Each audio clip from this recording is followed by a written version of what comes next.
चलिए आज बात करते हैं कि आखिर जो ट्रम्प जी समिट में बात हुई कि जो चाइना है वो अमेरिका से उसका क्रूड ऑयल परचेज करेगा। 2 साल पहले चाइना का क्रूड ऑयल इंपोर्ट अमेरिका से 95% से 0 पर चला गया जब टैरिफ वॉर क्रिएट हुआ चाइना और अमेरिका के बीच में। लेकिन आज स्थिति बदल गई है जब चाइना ये बोल रहा है कि हम परचेज करेंगे ऑयल, और ट्रम्प ने भी ये कहा है कि चाइनीज़ शिपिंग फ्लीट टेक्सास में, लुसियाना में और अमेरिका में आने वाली है सो दैट हमारा अमेरिकन ऑयल चाइना परचेज कर ले। लेकिन इसे एक ट्रैप माना जा रहा है जहां पर अमेरिका इस बात की खुशी मना रहा है कि उसने एक बहुत बड़ी ट्रेड डील जीत ली, बहुत बड़ी विक्ट्री हासिल कर ली इस युद्ध में। तो वहीं पर बिहाइंड द सीन ये चाइना का एक ट्रैप हो सकता है, एक बहुत बड़ा धोखा हो सकता है ऑयल परचेज के थ्रू। लेकिन आखिर वो कैसे? क्योंकि जिस समय पर ट्रम्प जी समिट चल रहा था इससे पहले ही चाइना के जो मिनिस्ट्री ऑफ कॉमर्स है उन्होंने अपनी स्टेट ओन्ड रिफाइनरी से ये बात कही कि आप एग्रेसिवली ईरानियन ऑयल परचेज कीजिए और यूएस सैंक्शंस की परवाह करने की बिल्कुल ज़रूरत नहीं है। और दूसरी तरफ चाइना के द्वारा ये कहा गया कि हम अमेरिकन ऑयल परचेज करेंगे। ये एक ट्रैप नहीं तो और क्या है। और एक बात और जान लीजिए, एक्सपर्ट्स का ये कहना है कि ये परचेजिंग पावर वेपनाइजेशन हो सकता है चाइना का। वो कैसे? जैसे चाइना ने अमेरिका के साथ पहले किया था उसके एग्रीकल्चरल मार्केट को ध्वस्त करके।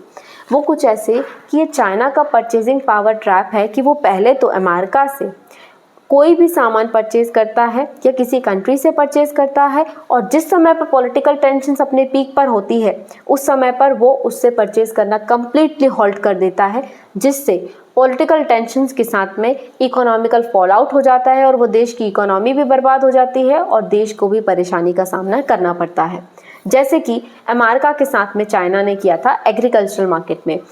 चाइना जो है वो एग्रेसिवली उसके एग्रीकल्चर को परचेज करता था अमेरिका के, और जिस समय पर अमेरिका में पॉलिटिकल टेंशन्स क्रिएट हुए उस समय पर उसने परचेज करना बिल्कुल बंद कर दिया।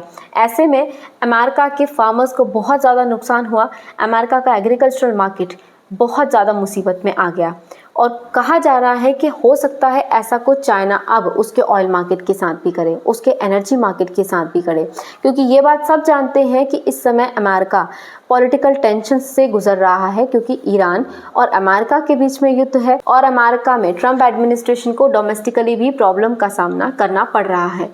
ऐसे में अब चाइना का ये कहना कि वो ऑयल परचेज अमेरिका से करेगा, कल को पॉलिटिकल टेंशन पीक पे आए और अगर चाइना ने ऑयल परचेज करना एकदम से बंद कर दिया एग्रेसिवली परचेज करने के बाद, तो जो अमेरिका है उसका एनर्जी सेक्टर एकदम से फॉल आउट में चला जाएगा और उसकी इकोनॉमी एकदम फॉल आउट में चली जाएगी। जिस समय पर पॉलिटिकल टेंशन्स ऑलरेडी हाई है उस समय पर इकोनॉमिकल प्रॉब्लम भी क्रिएट होना अमेरिका के लिए बहुत बड़ा खतरा क्रिएट कर देगा। दूसरी बात, तो चाइना कोई भी काम बिना अपने फ़ायदे के कभी नहीं करता। अगर ऑयल परचेज वो कर भी रहा है तो वो अपना फ़ायदा देख रहा है और ये एक ट्रैप है। अब आगे समझिए वो और कैसे। देखिए, जहाँ पर चाइना ये कह रहा है कि मैं आपका ऑयल परचेज करूँगा तो वहीं पर उसको टैरिफ रिलैक्सेशंस भी चाहिए। इवन यूएस ने भी ये बात कही कि वो टैरिफ रिलैक्सेशंस चाइना को प्रोवाइड करेगा। कुछ टैरिफ रिलैक्सेशंस उसे मिले भी हैं। सो इससे ओवरऑल बेनिफिट किसको हो रहा है? चाइना को हो रहा है। अब साउथ चाइना सी में और ताइवान को लेकर भी अगर अमेरिका अपनी लिमिट्स क्रॉस करने की कोशिश करता है, अगर वो स्टेप आउट करता है इस लेवल पर दोबारा से, तो चाइना फिर से इसी ऑयल डील को बीच में ला देगा कि मैंने आपसे ऑयल डील साइन की थी, ताइवान को लेकर साउथ चाइना सी में किसी भी नवल डेवलपमेंट करने की कोशिश आप ना करें क्योंकि हमारी ऑयल डील है। और अमेरिका इकोनॉमिकली दब भी जाएगा चाइना के अंडर में। तो ओवरऑल इससे बेनिफिट चाइना को है और अमेरिका एक ट्रैप में है, एक बैट्रियल में है। लेकिन हल्के में अमेरिका को भी नहीं लिया जा सकता क्योंकि वो खुद धोखेबाज है। जिसको हम कह रहे हैं कि वो धोखे में है वो खुद सबसे बड़ा धोखेबाज देश है, वो कभी किसी का सगा हो नहीं पाया।